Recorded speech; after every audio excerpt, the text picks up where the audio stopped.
Okay, so here's the first half of 8.3 notes.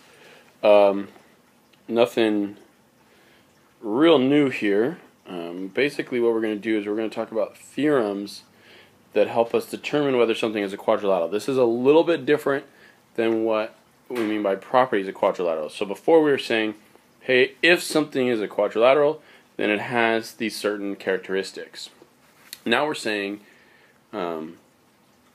before we're saying if something is a parallelogram, then it has these certain characteristics.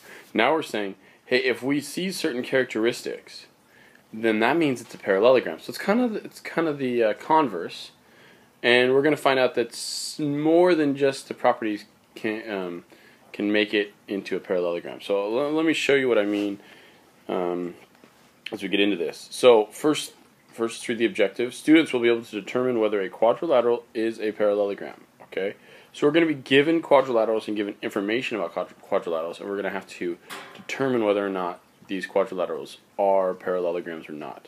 So first one, if both pairs of opposite sides are congruent,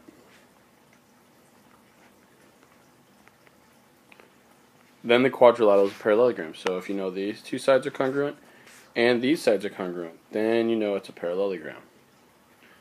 Okay, let's do the next one. If both pairs of opposite angles are congruent, then the quadrilateral is a parallelogram. So we have the angles marked here, opposite angles, therefore this thing is a parallelogram. Next one. If the diagonals bisect each other, then the quadrilateral is a parallelogram. So we could see here that, yeah, in fact, these diagonals bisect each other, so yeah, that's a parallelogram as well. And now this is a new one.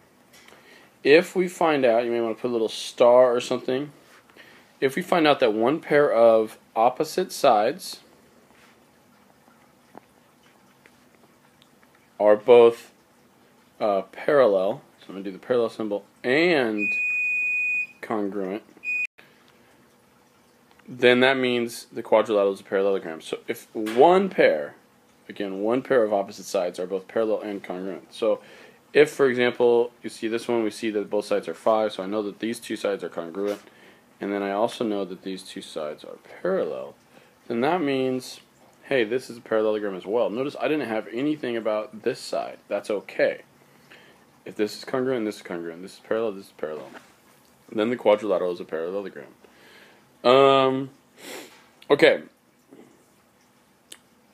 Those are the 4 theorems that we're going to use. And what I would do is I would go to your quadrilateral tree and I would mark these 4 theorems down right next to parallelograms under the requirements section, because these are the 4 ways that we can tell if something is a parallelogram or not.